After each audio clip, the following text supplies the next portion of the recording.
Hey friends, Andy Lynn here, and I have a rare afternoon with my husband home. So I thought that I'd pull him on camera, which he totally loves, and talk about mold in marriage. This is a huge topic, one that we are currently writing a book on, and I'm very fortunate to have a supportive husband. Yes, you are. I threaten his life. Just kidding. Um, but I thought it would be useful to kind of pull him on and ask him some questions. So, um, having your spouse on board is really important when you're navigating these environmental illnesses, because if you don't have your spouse's support, you can't move forward and you can't diagnose your environment properly. You can't heal your environment properly. So really important that your spouse understands these things and that you have their support. And I know that can be a huge challenge. So I got this guy's support, and I could call him today or tomorrow and be like, "We have to burn the house down. I'd feel off in here," and he'd be like, "Okay, where are the matches?" But it wasn't always like that. So I want to dive into it a little bit. And I told Peter, I was like, I'm going to ask you some questions and I want you to answer honestly. If he shows up missing, don't come for me. Just kidding. So we bought this house, and by the way, we are still in the home that made me really sick. I am absolutely a believer that you can get well in the home that made you sick. Our home was very problematic, and I feel good here. So we bought the house in 2017, and my health started to change almost immediately, but it was kind of hard to pinpoint it because we just had our son, who's 9 today, by the way. I can't even believe it. He was 9 months when we moved in. Mm-hmm. So I kind of attributed everything to postpartum. Within 2 years of being in the house, I was really sick. Mm-hmm. Like profoundly, unable to work, unable to function, really mysterious and just profound. So long story really short, I got diagnosed with Lyme disease, treated Lyme out of pocket, very expensive, with no improvement for about a year. And by the time we realized it was mold in our home, we were totally tapped out. We just Understatement. So, Peter, where should we begin this story? Well, I mean, we can start it somewhat from the beginning of it. How about that summer you were working? It was Sure. We're in Minnesota, and it gets like hot and humid here in the summer. And Peter is a chef by trade, and right after the pandemic, he was working, I don't mean to laugh, insanely long hours. Yeah, it was an insane time of year of time just for the culinary world. So why don't we start where I called you freaking out, and I'd evacuated the house. I packed up the dogs, the kids, and moved us to a campground. Well, yeah, I mean, you had already not been feeling well, and I was so busy that I didn't put a lot of energy into what was going on at the house. But I went to work that day, just a crazy day, big event that was like over an hour away from us, and executed that event under extreme heat conditions. And then I was the lucky one that had to drive the truck with all the equipment and stuff back to my location. And during that drive, I get a call from Andy, and she's telling me that she packed up the house and they're at a campsite about 20 minutes from our house. Mm-hmm. Now, I mean, this is about 9:30, 10 o'clock at night. And I have to work again the next morning at like 7. And I'm like, oh, okay, what's going on? She's like, we can't be there. There's something wrong with the house. I'm like, oh, okay. So I came home, I showered, grabbed up my belongings, and met her at the campsite. And I just I didn't want to talk to her. I'm just like, whatever. I believe you, but I'm not really into this tonight. So I went there. We slept. I woke up, got ready, went to work the next day. And then the next night, we were at the campsite again where we actually had some time to talk about what was going on. And then that's when we kind of decided to have our. No, Was that not it? He's totally missing a piece of the story here. He was over it. You were over it. He's being nice because we're videotaping this. I'm going to back up just a minute. So we discovered it was mold making me sick. I traveled, I went away for my best friend's. She was getting married and I was really sick during that time, which totally sucks. And then I came home and I think within 10 minutes I was like, it's the house. Well, we found just a ton of mold in our basement, just a lot of mold in our basement. And we did a pretty huge remediation prior to this whole tent situation. Okay. Yes. There's nothing left in our basement. There's no piece of lumber. And I improved. I got better. And so at this point, we're pretty confident that there's no mold in our house. I've improved. There's no basement. And we were at Denny's. I smile when I say Denny's because when I was pregnant with Peter, with our first child, I would wake Peter up at like 2 a.m. and I'd be like, the baby needs to have an omelet right now or I will die. And he believed me. So I used to take my pregnant butt up to Denny's. Anyways, we were at Denny's. And he was frustrated with me. It's like, there's nothing left in the house. And he doesn't get frustrated easily. And during this time, I'm getting better at the campsite. And I'm like, this is crazy. Mold doesn't do this. There's no mold in the basement. I'm crazy. It's when the kids were in swim lessons. And I came home and our bedroom is upstairs. All the bedrooms are upstairs. And during the time we had a roofing crew here, we had hail damage and I had fought for a new roof. And so our roof was being reshingled. And so they were, tack hammering on the roof. And I was laying in bed reading, getting ready to take the kids to swim lessons. I was up there for like 20 minutes. And I went to get up because it was time to go. And I immediately went to the floor. I had really horrible pains in my kidneys, like to the kind that like put me on the ground. Mm-hmm. And I called Peter and I said, I think I might have to call an ambulance. I don't know if I can get up off the ground. And Peter was frustrated, but I said, it was like a light bulb went off. And I really believe it was God. Mm-hmm. But I was like, oh my God, it's the attic. They're hammering on the roof. Like I was in here for 20 minutes and now I can't get off the floor. So I left and Peter was like, fine, I'll call the contractors. I'll have them come look at the attic. And I remember when I saw him, did I meet you at Denny's again? Maybe the Denny's was after. I love being at Denny's. I love a good omelet. We've been there a lot. So We've been there a lot. We've eaten a lot of meals out. Mold's expensive.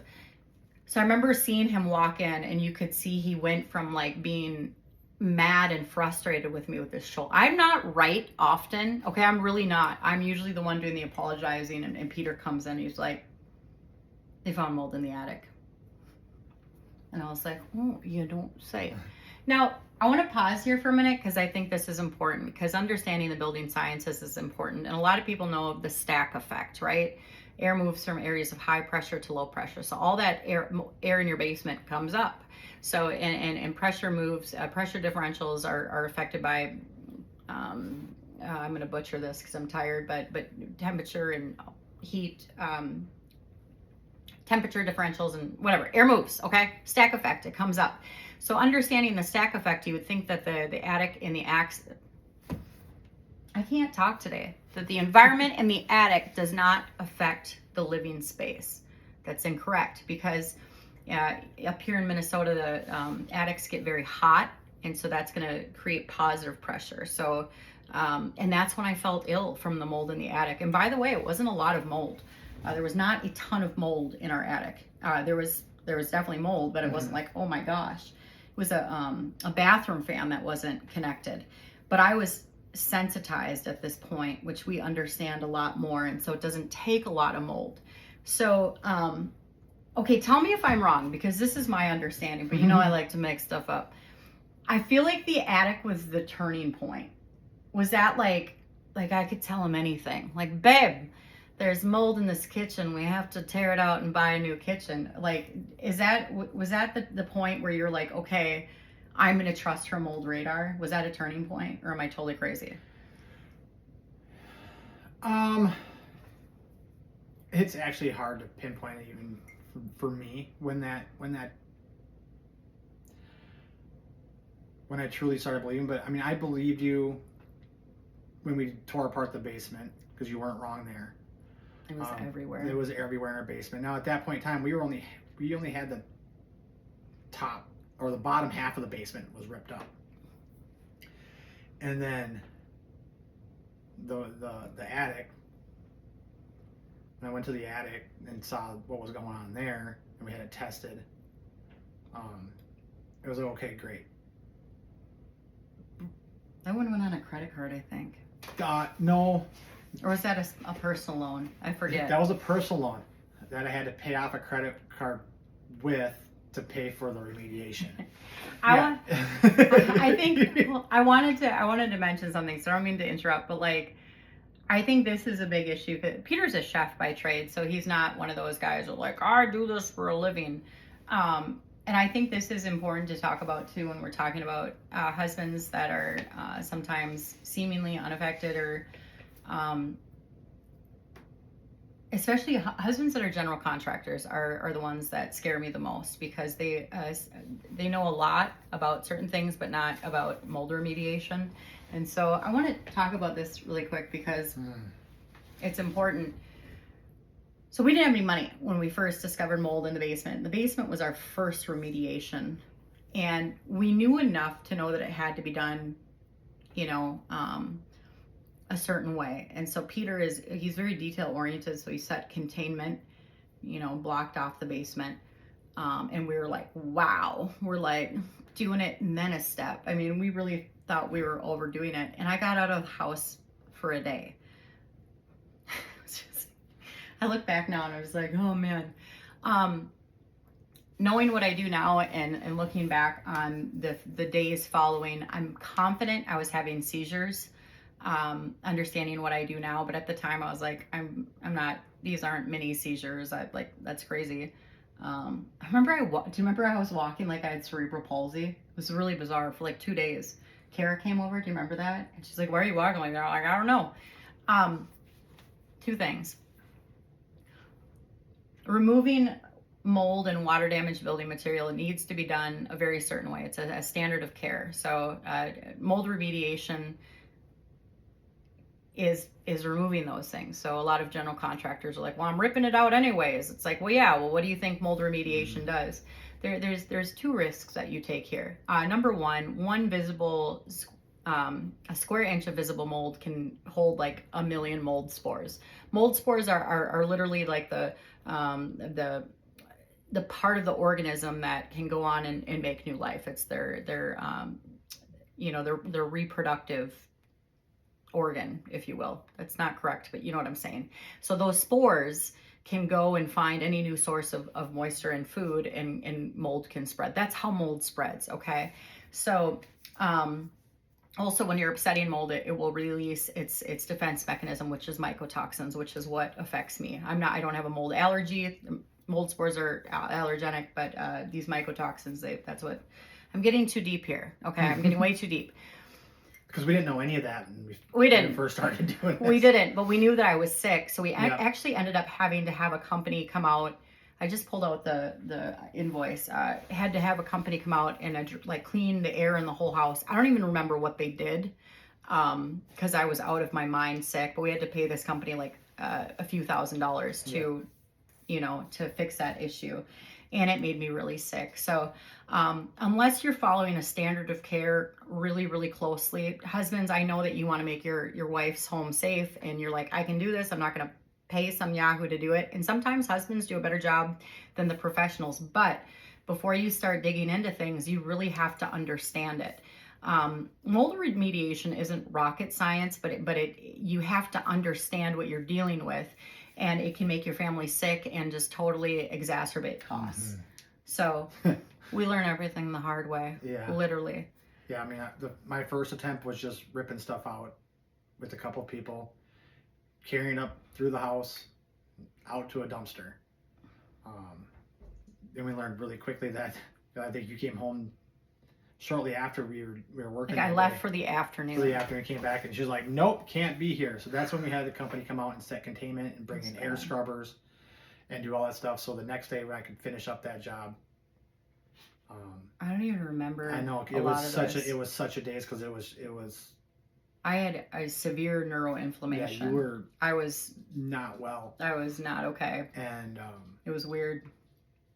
But by the second day after the containment, I was more careful about stuff, and I felt pretty good about everything. He's gotten to be a good remediator. It was when you came home, you were a little bit better, but there were still lingering effects. And I think we had 2 industrial air scrubbers going for about a week almost in our house. Yeah, that's a whole nother topic. We had a negative air machine in the basement, which was bad news. We didn't know what we didn't know. So we thought, we were getting somewhere. So let's fast forward a little bit. I have improved with every remediation that we've done. We've done a few in this house. We did everything the wrong way. I didn't understand the importance of having a good diagnosis of an issue, of looking at the home as a whole. We really made a lot of mistakes. We try really hard to help people not make the mistakes we made. But I have improved with each effort we've made on the house. And I want to really emphasize that because sometimes these things can feel daunting and impossible. And I also want to make really clear, we are not a family of means. We never have been. It's funny. And we did it, and I got better, and our house was pretty problematic. And I improved with every remediation that we did. And I feel like the more I've healed my home and my body, the more honed in I've gotten. But I want to make that really clear because sometimes people feel overwhelmed and that it's hopeless, and that was me. I was very close to not being here because I was sick. I was suffering. I had brain inflammation, and also I just was like, yeah, we don't have any money. We're totally foobarred. Any step forward is a step forward. Mm-hmm. Some steps are big, some steps are small. Sometimes we've been pushed back 3 steps, but that's important. So let's go back to our last remediation, probably the biggest one. Oh man, it required a second. We should continue on to the second one. Which I've lost. The second one was when the attic and the rest of the basement, because I was frustrated because you were fine for a little bit, and then all of a sudden you were getting no 11s. sick again, and then the irritability and the anxiety and everything was coming back, and I'm working a bunch, and I'm just like, maybe we should talk about that. What does mold illness look like in your wife? Scared. Yeah. Seriously, what does it look like? Sometimes Peter will know I've had a mold exposure before I do. Tell me, my love, how wonderful am I when I've been exposed to mold? You have your moments. Not herself. Negative. Yeah, very irritable. And I don't really know how. You can be honest.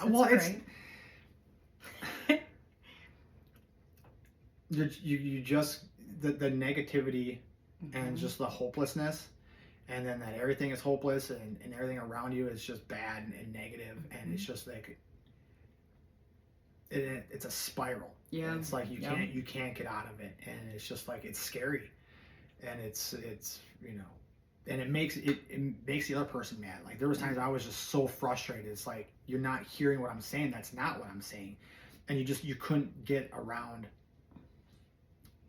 what was actually going on. In life. It was just like it was so specific on an area, and it was just like there's a bigger picture here that's at play, and it was just like getting you to see that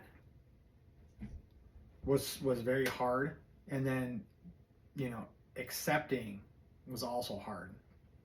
That this is a process. We can't just fix this overnight. Mm-hmm. And like I need you to come back and kind of calm down and come back to me and we can go with this. And so that second remediation, when you were starting to go down that, you weren't able to like vet any any inspectors or anything like that. So Well, I you're don't, just I like, didn't. you need to get this stuff out of here. So what I did was I Yeah. called the company that we had used before. And they did a good job. They did. They were and they were I very asked a few compassionate. simple requests, non-toxic stuff and everything. And I was like, and all I wanted is like get everything out of the basement and and a new attic, and it was 10 grand. I was like, oh, okay. It's a drop in the bucket. Yeah, so it's Chump just like, change. all right, and that's where we, refinanced some credit cards and got it done. Somebody take us out to dinner. Can we pause here for a minute, because you brought up a lot of things, and I want to explain that mycotoxins. So mycotoxins are super, super tiny. And if you're a husband or a spouse or a family member and you want to learn more about mycotoxins, I have other videos on that. These are very real things. This is very well documented. They're very, very, very small. So they can reach our brain through our olfactory nerve, which connects our nose to our brain. They can reach our alveoli. That's deep, deep in our lungs where gas exchange occurs, so they can get into our blood. And one of the things that mycotoxins do is they can cross the blood-brain barrier and affect something called the limbic system. And the limbic system is a fancy name for a series of structures in your brain that are, it's very primitive. It's a very primitive feature of our human body that has to do with sensory input. And so what happens is mycotoxins can cause folks like me to go into like a perpetual state of fight or flight. So hear me out for a second. If you're getting chased by a lion, and you're running your ass off, right? Your heart is pounding, all your blood is going to your limbs, right? Not your brain, to your limbs, because you're running like hell. You're not going to be doing any higher thinking, okay? So imagine being in a state of fight or flight. Your brain is like the computer of your whole body, right? So if your brain thinks it's under attack, you're not going to be sleeping. You're not going to be eating and digesting.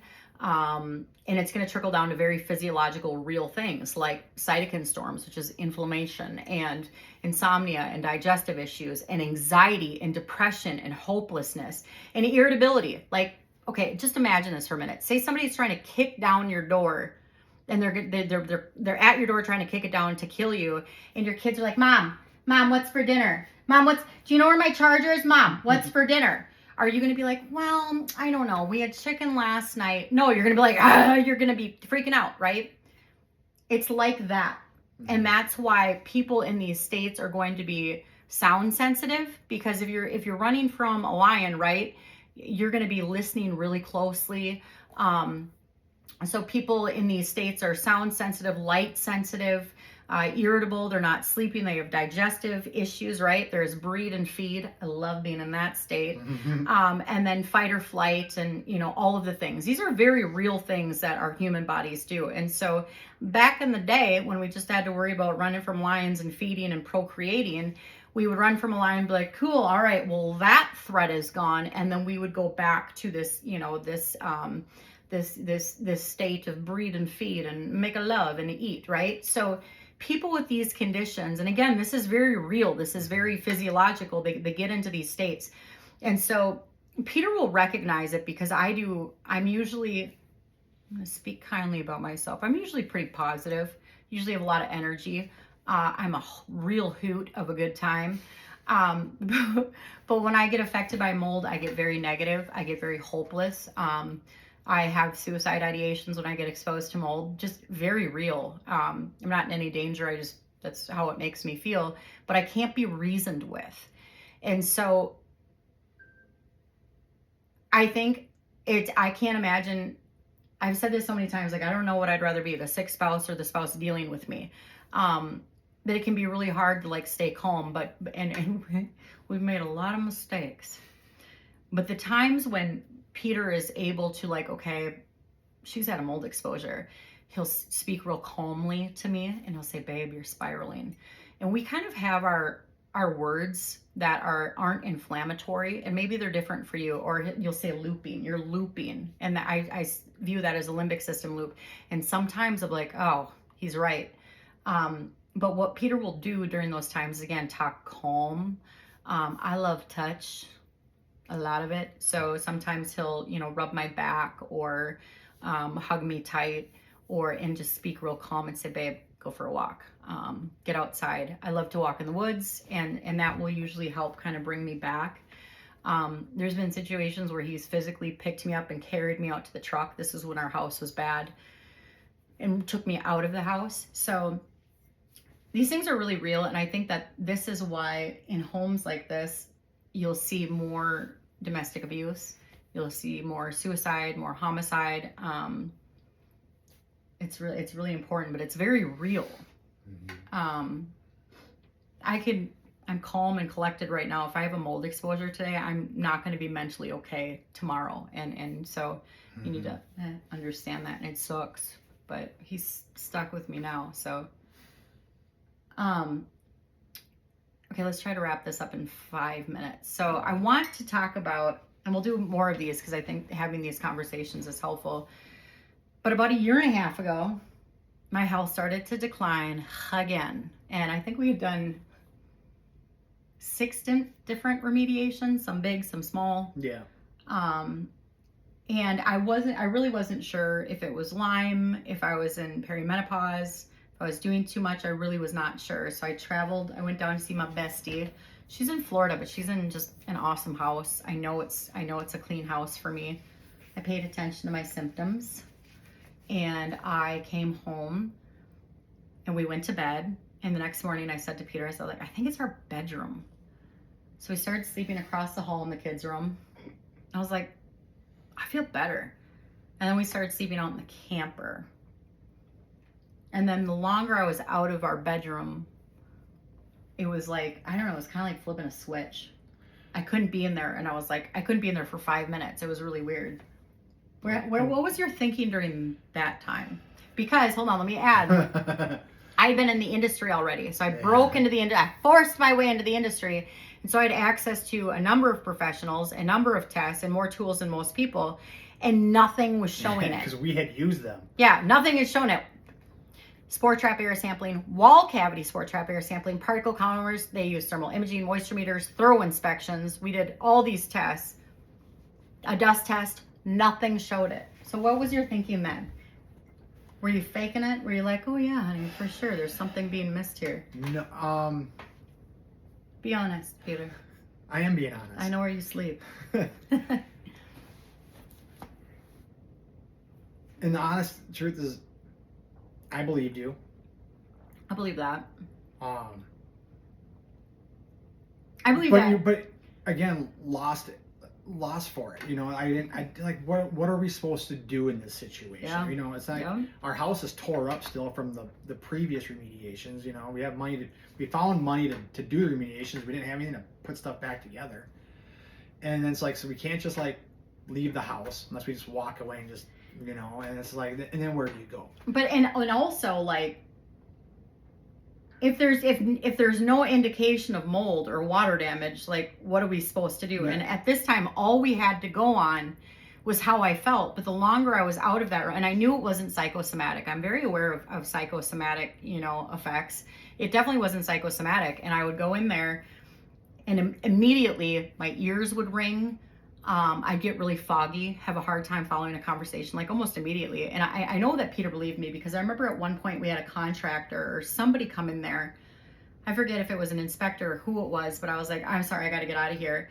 And Peter was like, yeah, she absolutely cannot be in this room, not even for a few minutes. So I feel like you believe me, but we both kind of felt stuck, because we were like, well, what are we going to do? Yeah, I mean, I tore apart the wall in that room.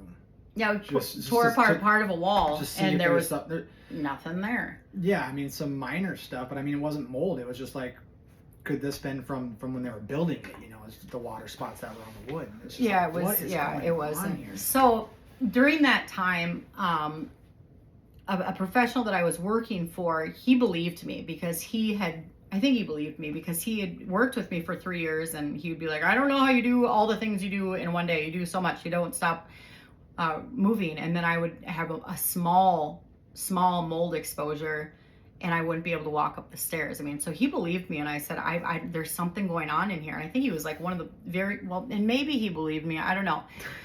But he had access to this mycotoxin air test. It's called AMEA, AMEA. It stands for Airborne Mycotoxin Environmental Analysis by Respiratory Labs. I was answering his phones. That was my job. I was answering his phone, selling inspections. I was his client advocate, and then answering phone, setting inspections. And we got in this technology in, and I got to like tag along, and we did a couple tests, a couple of rounds of tests in other people's houses that I felt good in. I'd go along with, and like, I feel pretty good in this house, boss. And we never got a detect with this air test. So I was like, okay. And then I was like, how much do we charge for this? And he told me, I'm like, oh, that's super expensive. I know I wouldn't be able to afford this. So I never sold it. I think we had that technology for, maybe close to a year. I never sold it. So he's like, well, let's run in AMEA. And I was like, whatever.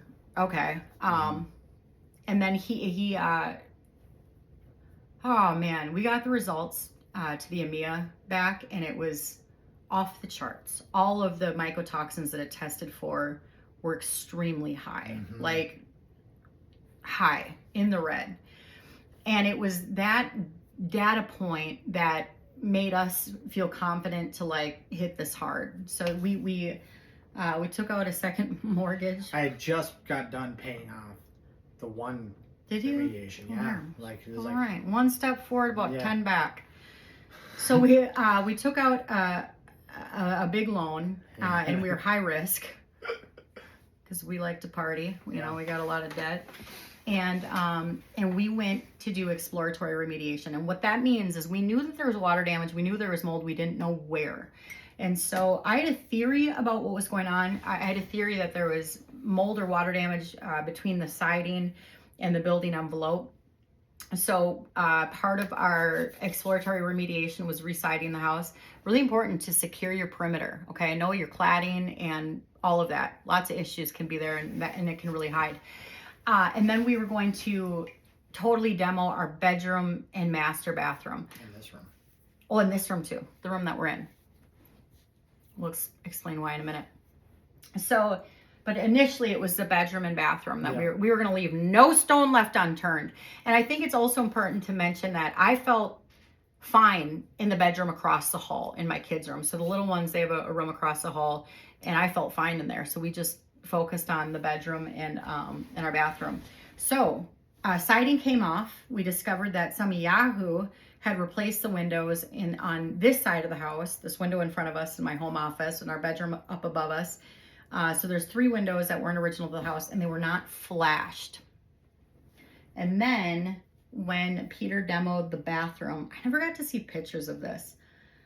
So the windows were, the lumber that the window sits in was super moldy. And it wasn't, and again, that wasn't getting picked up by thermal imaging because we weren't using that when it rained. Didn't get picked up with wall cavity sampling, which still blows my mind. Moisture meters. I don't know how our inspector didn't identify that the windows weren't flashed. Apparently he was an exterior contractor, and he just never identified that. I don't know. I don't know. I thought I was checking all the boxes. But then in the bathroom, Peter found a super saturated moldy subfloor from an exterior issue, right? Never detected. And then we found mold behind the siding right near my bedroom window, thanks to a woodpecker I went to war with. So, full disclosure, I chased Respiratory Labs down for 12 months. 12 months.